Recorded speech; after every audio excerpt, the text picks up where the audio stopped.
Voilà, Grégory Pressaco, qu'est-ce que ça vous fait de revoir toutes ces images de ces 18 derniers mois là, dans lesquels vous avez été quand même passablement beaucoup appliqué? Alors franchement, très émouvant, des superbes images. C'est vrai qu'on ne s'imagine pas que c'était il y a 20 mois.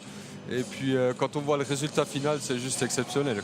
Alors comment ça s'est passé ce chantier? On l'a dit depuis le début, on a l'impression que tout était minuté, qu'il n'y avait pas trop de place à l'erreur. Quels ont été les plus gros défis pour vous à tenir?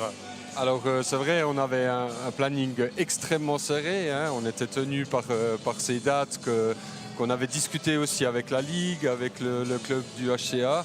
Les plus gros challenges, c'était déjà la première étape de travailler pendant qu'on maintenait une installation en service, ce qui n'était quand même pas commun. Donc il y avait quand même des utilisateurs et nous on travaillait tout autour. Et puis après cette année, malheureusement la crise Covid est encore passée par là, donc nous a rajouté encore une contrainte supplémentaire. Mais je crois que l'objectif est tenu, puis on peut que s'en réjouir ce soir. Je crois que vous avez le sourire devant nos caméras. C'est-à-dire que vous passez une bonne soirée, qu'il n'y a pas encore de gros couacs qui se sont déroulés dans ces 20 premières minutes ce soir. Alors effectivement, des petits soucis de jeunesse, mais rien qui était insurmontable et rien qui met en péril le déroulement du match de ce soir. Alors les spectateurs ne sont pas présents, mais on le voit avec les images qu'on leur a préparées. Il y a encore un chantier qui est ici tout autour, le deuxième champ de glace qui doit être encore terminé. Les prochaines priorités pour vous?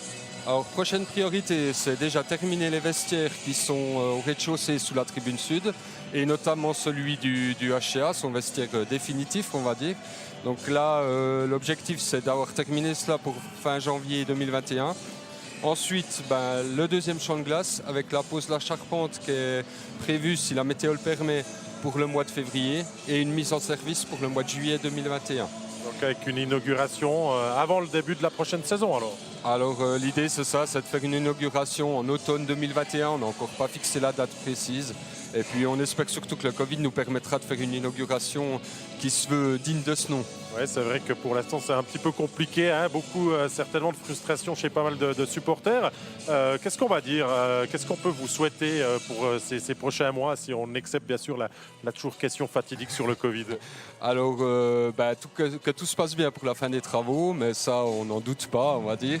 Et puis c'est vrai qu'on a encore passablement à faire quand même, hein, malgré tout. On a parlé du deuxième champ de glace, mais il y a aussi tous les aménagements extérieurs, les places de parc, les accès, etc., qui vont durer cela pendant tout l'été. Et puis voilà, nous souhaiter quoi? Souhaiter aussi au HCA que finalement il marque aussi de son coup de patin cette nouvelle arène, et puis qu'on puisse s'en souvenir pendant longtemps. Merci beaucoup Grégory Pressac.